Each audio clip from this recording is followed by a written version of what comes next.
नमस्कार मैत्रिणींनो, तर कसे आहात? स्वागत आहे तुमचं पुन्हा एकदा आपल्या एका नवीन व्हिडिओमध्ये. तर या व्हिडिओमध्ये ना आपण फोरटक्स ब्लाऊज जे आहे ना ते शिकणार आहोत. तर त्यामध्ये हे जे ब्लाऊज आहेत त्याची साईज आहे 38 आणि ही जरा हेवी साईज आहे. 34 पासूनच्या ज्या पुढच्या साईज आहेत ना त्या हेवी साईज आपण मानलं जातं त्याला. तर त्यानुसार इथे मापं दिलेली आहेत. त्या मापांनुसार आपण हे ब्लाऊज जे आहे त्याची कटिंग बघणार आहोत आणि याची कटिंग जी आहे ती आपण डायरेक्ट अस्तरावर जी आहे ना ती बघणार आहोत. याआधी ना मी तुम्हाला जे शिकवलं ते पेपर कटिंग करून आणि मग शिकवलेलं. तर यामध्ये आपण डायरेक्ट अस्तरावर याची कटिंग जी आहे ना ती बघणार आहोत. तर सर्वप्रथम हे अस्तर आहे, हे मी 90 सेंटीमीटरचं अस्तर घेतलेलं आहे. 38 साईजसाठी हे पुरेसं होऊन जातं आणि याला म्हणजे कुठल्याही जोड देण्याची किंवा कुठेही कमी जास्त पडण्याची गरज पडत नाही. आणि हे 90 सेंटीमीटर जे आहे ना त्यामध्ये हाफ स्लीव्ज तयार होते. तुम्हाला जर फुल स्लीव्जचं शिवायचं असेल ना तर तुम्ही 1 मीटर किंवा त्यापेक्षा जास्त 1.25 मीटरपर्यंत तुम्ही घेऊ शकतात. 1.25 किंवा 1.5 मीटर घ्यायचं. आता इथे आपण याची पूर्ण उंची जी आहे ना ती टाकून घ्यायची. तर ब्लाऊजची पूर्ण उंची जी आहे ना ती आपली 14 इंच होती. त्यामध्ये 1 इंच ॲड करून आपण इथे मी हे बघा दोन्ही ठिकाणी अशी मार्क करून इथे मी एक सरळ रेषा ओढून घेतली. आता इथे आपल्याला आपल्या शोल्डरचं जे माप आहे ते टाकायचं आहे. तर 5.5 इंचांवरती एक मार्क करून आणि आर्मोलची जी मार्किंग आहे ती आपल्याला 6 इंचांवरती खाली करायची आहे. आणि इथे आपल्या साईज आपलं किती 38 साईज आहे तर त्यानुसार इथे ब्लाऊजचं आपल्या साईजचा चौथा भाग टाकून आणि पुढे प्लस 1.5 इंच किंवा 2 इंच शिलाई मार्जिन इथे ॲड करायची आहे. तर त्या ठिकाणी 38चा चौथा भाग किती येतो तर त्या काय करायचं 38ला 4ने भागून घ्यायचं आणि 4ला भागल्यानंतर जे येईल जे आन्सर येईल ते म्हणजे आपली छातीचा चौथा भाग असतो. आता या ठिकाणी अर्धा इंचांवरती अशा प्रकारे एक मार्किंग करायची आणि एक तिरकस रेषा शोल्डरला अशी इथे जॉईन करून घ्यायची आणि इथून आपल्याला एक आर्मोलचा राऊंड जो आहे तो आपल्याला इथे देऊन घ्यायचा आहे. हे बघा 1 ते 1 किंवा 1.25 इंचांवरती इथे मार्किंग करून आणि अशा प्रकारे एक गोल राऊंड देऊन घ्यायचा. या ठिकाणी तुम्ही कुठल्याही गोल वस्तूचा इथे वापर करू शकतात किंवा म्हणजे हा राऊंड देण्यासाठी कुठल्याही गोल वस्तूचा वापर तुम्ही करू शकता जेणेकरून जो आपला आर्मोलचा जो राऊंड आहे तो एकदम व्यवस्थित आणि शेपमध्ये येईल.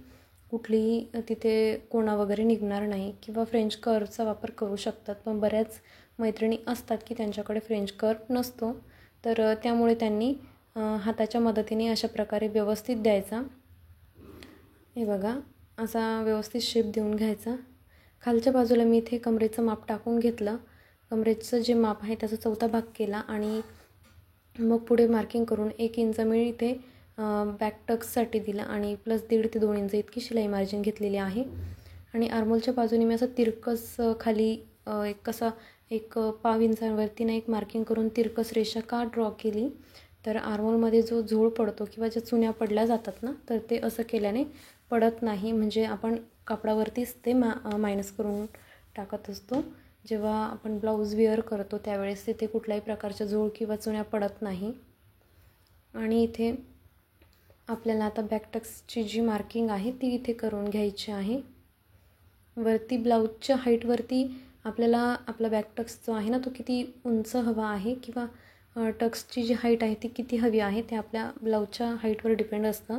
तर इथे 4.5 किंवा 5 इंचांपर्यंत तुम्ही इथे मार्किंग करू शकतात. म्हणजे जो बॅकटक्स आहे त्याची हाईट घेऊ शकतात. त्यानंतर आपल्याला मागच्या गळ्याची मार्किंग करून घ्यायची आहे. तर आपलं रेडी शोल्डर बघायचं किती आहे आणि त्यानुसार रेडी शोल्डरमध्ये अर्धा किंवा 1.25 इंचांपर्यंत ॲड करून आणि तुम्हाला इथे मार्किंग करून घ्यायची. आपल्या ब्लाऊजची गळ्याची उंची बघायची.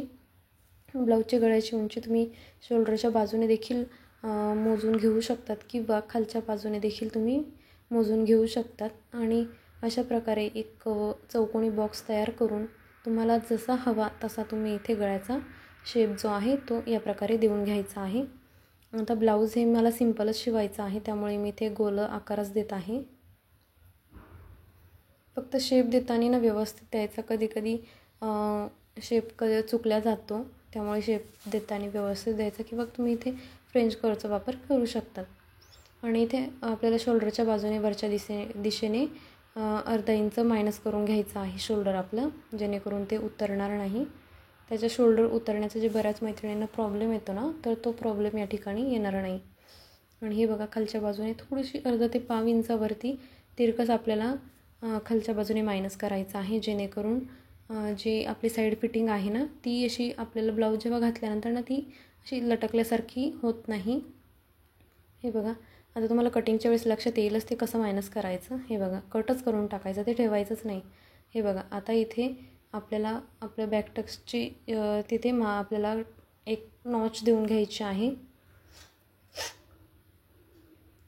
हे बघा आता आपण इथे गळ्याचाही आपल्याला जो आकार आहे ना तो कट करून घ्यायचा व्यवस्थित. इथे गोल आकारमध्ये आपलं ब्लाऊज, हे बघा आकार बघा तुम्ही किती छान गळ्याला गोल आकार असा आलेला आहे. नवीन मैत्रिणी असतात त्यांना हा आकार बऱ्याचदा जमत नाही, तर त्यांनी इथे कोणत्याही गोल वस्तूचा किंवा आपल्या घरामध्ये जे जेवणाचे ताट वगैरे असतं ना, तर त्याचाही मोठं ताट घ्यायचं, तर त्यानेही तुम्ही गोलाकार आकार देऊ शकतात. खूप छान असा आकार बसतो. मी मागच्या व्हिडिओमध्ये तुम्हाला दाखवलेला आहे, तुम्ही मागचे व्हिडिओ जाऊन बघू शकतात की ताटाचा किंवा एखाद्या प्लेटचा वापर करून आर्मोलचा जो राऊंड आहे तो कसा द्यायचा किंवा गळ्याचा जो राऊंड आहे तो गोल आकार कसा द्यायचा, ते प्लेटच्या मदतीने कसं द्यायचं ते मी तुम्हाला दाखवलेलं आहे. ते तुम्ही मागच्या व्हिडिओमध्ये जाऊन बघायचं आहे.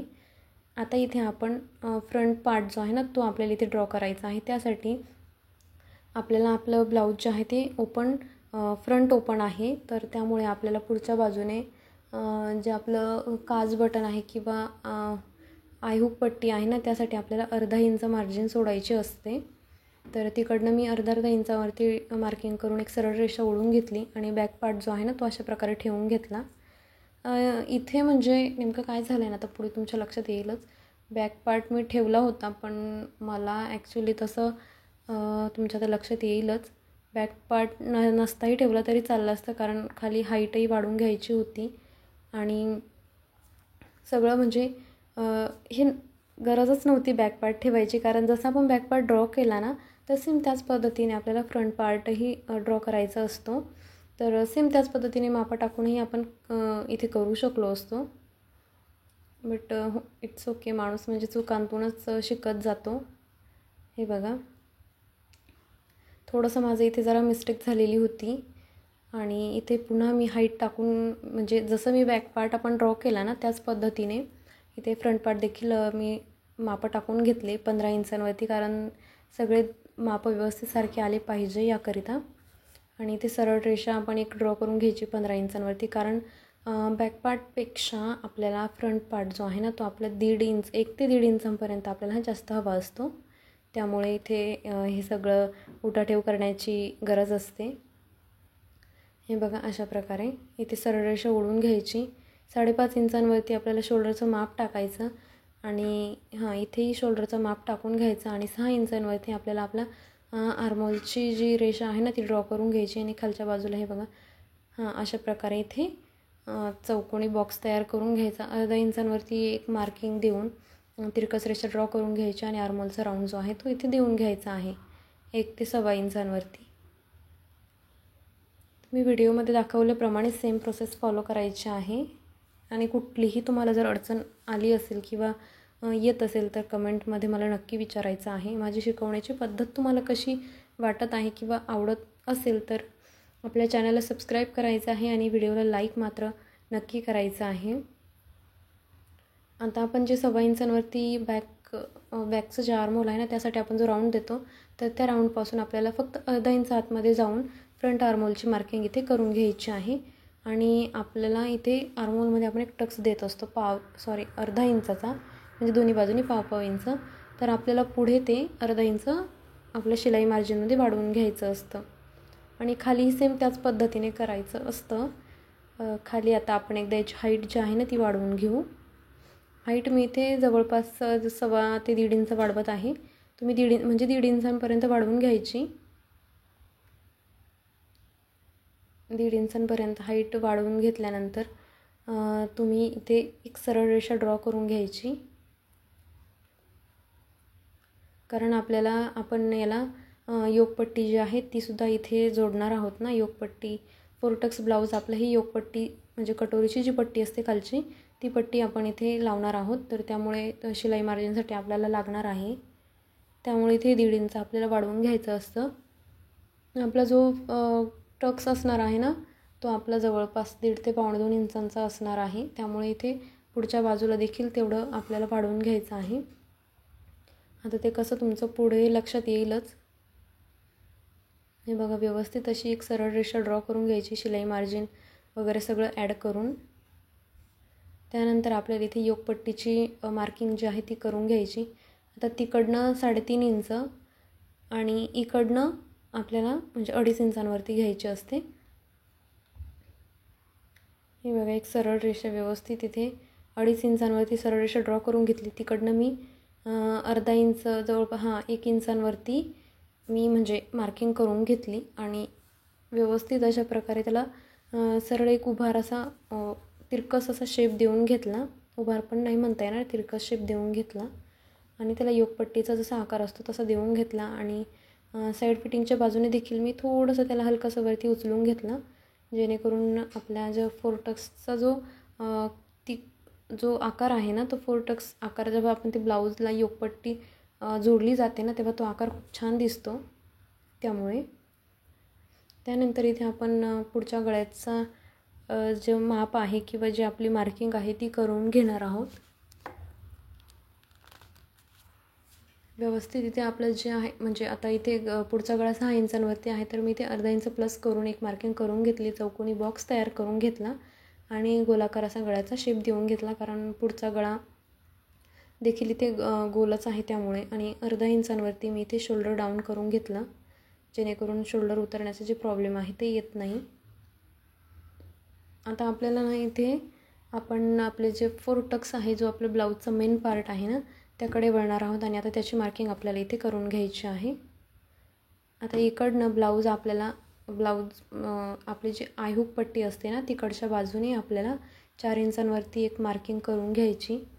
म्हणजे तो आपल्या ब्लाऊजचा मेन जो टक्स आहे ना त्या टक्सची मार्किंग आपल्याला तिथून करायची असते. आणि आपल्या ब्लाऊजच्या शोल्डरपासून आपल्याला खाली एक मार्किंग करून घ्यायची 10.5 इंचांवरती.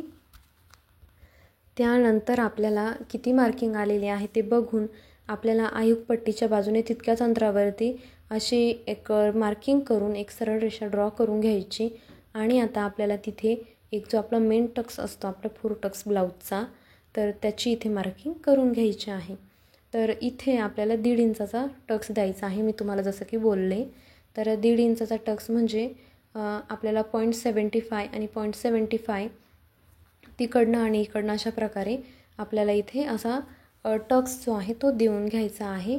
आणि ही टक्सची लांबी 2.5 किंवा 3 इंचांपर्यंत येऊ शकते, असं काही ठराविक नसतं की इतकीच असते किंवा तितकीच असते. आणि 4 टक्स ब्लाऊज शिवायला फार सोपं असतं, त्यामुळे याला एवढं डोक्याला टेन्शन घेण्याचं किंवा डोक्याला असं हेडेकचं काही विषयच नसतो. त्यामुळे तुम्ही खूप टेन्शन नाही घ्यायचं. फक्त जो आपले 4 टक्स ब्लाऊजचे जे 4ही टक्स आहेत ना त्याच्यामध्ये एक सारख्या अंतरावरती सारख्या अंतरावरती जे 4ही टक्स आले पाहिजे. आता तुमचं पुढे लक्षात येईलच. आता हे बघा, मला थोडंसं म्हणजे वाटलं की या टक्समध्ये ना अंतर जे आहे ते खूपच कमी येतं आहे, तर मी थोडंसं अंतर वाढवण्याचं ठरवलं. म्हणजे 2 इंचांपर्यंत अंतर दोन्ही टक्समध्ये म्हणजे 4ही टक्समध्ये 2-2 इंचांपर्यंतचं अंतर जे आहे ते आलं पाहिजे. तर इकडनं देखील हे बघा मी 2 इंचांवरती मार्किंग करून घेतले आणि आपला जो साईड फिटिंगचा बाजूचा जो टक्स आहे तो इथे देऊन घेतला. त्यानंतर आपल्याला इथे आता आर्मोलचा टक्स देऊन घ्यायचा आहे. आता 4ही टक्स हे 4ही बाजूने आले पाहिजे, मध्ये एक राऊंड आपल्याला मिळाला पाहिजे, या हिशोबाने तो टक्स द्यायचा आहे. आर्मोलच्या टक्सचं एवढं काही असं स्पेसिफिक नसतं की इथेच असावा किंवा तिथेच असावा. खूप सोपं असतं, कोणीही सहज शिकून जाईल. आणि आपल्या ब्लाऊजचा जो आपला हे आहे कोर्स आहे ना तर त्या कोर्समध्ये देखील हेच ब्लाऊज आपल्याला फर्स्ट आधी शिकवलं जातं आणि त्यानंतर आपण कटोरी ब्लाऊजकडे वळत असतो. पण ॲक्च्युली मी काय केलं, आधी प्रिन्सेस दाखवले तुम्हाला आणि त्यानंतर मी आता 4 टक्सकडे वळाले. बट तुम्हाला मी स्टेप बाय स्टेप अजून मी असे ना प्लेलिस्टच घेऊन येईल की जेणेकरून ना स्टेप बाय स्टेप तुम्हाला 28 साईजपासून तुम्हाला सगळे ब्लाऊज एकदम स्टेप बाय स्टेप शिकता येईल. आणि हे माझे कसं कस्टमरचे ब्लाउजेस आहेत, त्यामुळे मग मी आले तसे तुम्हाला मी दाखवत असते. आता हे बघा, आपण याची कटिंग करून घेतली. आता आपले सगळे पार्ट इथे ना कट झालेले आहेत फोर्टक्स ब्लाऊजचे. आता आपल्याला इथे स्लीव्ज कट करून घ्यायचे आहे. स्लीव्ज कट करण्यासाठी म्हणजे आधी ब्लाऊजची स्लीव्ज कट करून घ्यायची, जेणेकरून आपल्याला कपडा कमी पडणार नाही, किंवा कस्टमरचं ब्लाऊज असेल तर आधी कपडा मोजून घ्यायचा, सगळे पार्ट बसतात की नाही याची खात्री करून घ्यायची, आणि मगच तुम्ही त्याची कटिंग जी आहे ती करायची आहे. कुठेही घाई गडबड अजिबात नाही करायची, कारण कस्टमरचे ब्लाऊज असतात, त्यामुळे इथे घाई गडबड करून चालत नाही. आपल्याला सगळं व्यवस्थितच झालं पाहिजे, अशा प्रकारे तुम्ही करायचं आहे. आता स्लीवची जी कटिंग आहे ती आता मी ते डायरेक्ट कापडावर करत आहे. आय होप तुम्हाला समजत असेल, आणि जर नसेलही समजत तर यावरती मी स्पेशल डिटेल व्हिडिओ नक्की बनवेल. तुम्ही मला कमेंट करून विचारायचं आहे, किंवा कमेंटमध्ये मला सांगा की तुम्ही यावरती डिटेल व्हिडिओ बनवा. मी नक्की तुमच्यापर्यंत एक डिटेल व्हिडिओ जो आहे तो घेऊन येईल. आता खाली इथे मी दंडघेराचं माप टाकून आणि पुढे 1.5 ते 2 इंच शिलाई मार्जिन ॲड केलेली आहे. आणि आता आपली इथे बाहीची मार्किंग झालेली आहे, याची कटिंग करून घ्यायची पटकन. कटिंग करताना काळजीपूर्वक करायची आहे. मागचा आणि पुढचा भाग जो आहे ना आपला स्लीवचा, तो व्यवस्थित कट करायचा, नाही तर काय होईल, पुढच्या भागासोबत मागचा भागही नको कट होऊन जायला. हे बघा, आपली व्यवस्थित इथे कटिंग झालेली आहे. आता याची आपल्याला कापडावरती कटिंग करून घ्यायची आहे. आपलं जे मेन फॅब्रिक आहे किंवा आपला मेन कपडा जो आहे ना त्यावरती याची कटिंग करून घ्यायची. आता व्यवस्थित इथे हा कपडा ठेवून घ्यायचा, त्यावरती आधी बॅक पार्ट ठेवून घ्यायचा आणि मग याची कटिंग करून घ्यायची. तुम्हाला जर व्हिडिओ आवडत असेल किंवा आवडला असेल तर आपल्या चॅनलला सबस्क्राईब करायला विसरू नका, आणि चॅनलला लाईक केल्याशिवाय जाऊ नका. आता एकदा ना खालून आपण एक कपडा आपला सरळ करून घेऊ. मला तिरकस वाटत आहे, आणि कपडा हा खालून सरळ असला ना तरच आपली पुढची आपली कटिंग म्हणा किंवा आपली स्टिचिंग म्हणा ती व्यवस्थित येत असते, कारण कटिंगवर फार गोष्टी डिपेंड असतात, नाहीतर आपलं ब्लाऊज चुकू शकतं. हे बघा, व्यवस्थित आता मी इथे कट करून घेते. गळा आपल्या ब्लाऊजचा म्हणजे मेन फॅब्रिकवरचा जो गळा आहे ना तो आपण स्टिचिंगच्या वेळेस कट करायचा असतो. डायरेक्ट आपण कटिंगच्या वेळेस मेन फॅब्रिकचा गळा कधीच ब्लाऊजचा कट करायचा नसतो, हे तुम्ही लक्षात घ्यायचं आहे. आता इथे ना फ्रंट पार्ट ठेवून घेते. व्यवस्थित कपडा जो आहे तो ॲडजस्ट करत करत इथे ठेवून घ्यायचा आणि व्यवस्थित कट करून घ्यायचा. हे बघा, व्यवस्थित इथे सगळं ॲडजस्टमेंट करून आपल्याला इथे कट करून घ्यायचं असतं.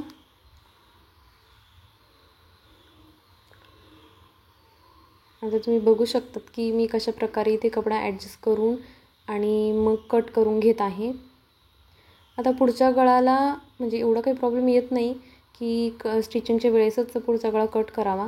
तुम्ही कटिंगच्या वेळेस पुढचा गळा जो आहे तो मेन फॅब्रिकचा कट करून घेऊ शकतात. फक्त काय करायचं की थोडं 1-1 इंच किंवा अर्धा किंवा 1-1 इंच इतका दुरून आपल्याला पुढचा गळा जो आहे तो कट करून घ्यायचा असतो, जेणेकरून ना थोडं आपलं वर खाली झाला किंवा कपडा कमी जास्त पडला किंवा थोडं सरकलेला असतो कटिंगमध्ये, जे नवीन शिकणारे असतात ते, तर शिवण्याच्या वेळेस ना तो प्रॉब्लेम येत नाही, कपडा व्यवस्थित पुरून जातो.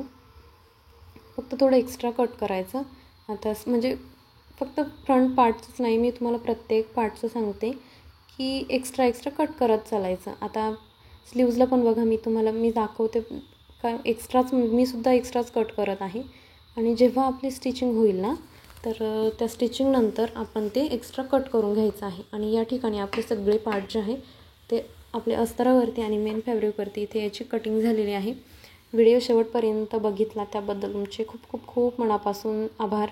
आणि व्हिडिओ आवडल्यास लाईक करा, शेअर करा, आपल्या चॅनलला सबस्क्राईब करायला मात्र विसरू नका, कारण तुम्ही जर माझ्या चॅनलला लाईक करून सबस्क्राईब केलं तर मला खूप अजून प्रोत्साहन मिळेल की मी अजून असेच नवनवीन व्हिडिओज घेऊन येऊ शकेल.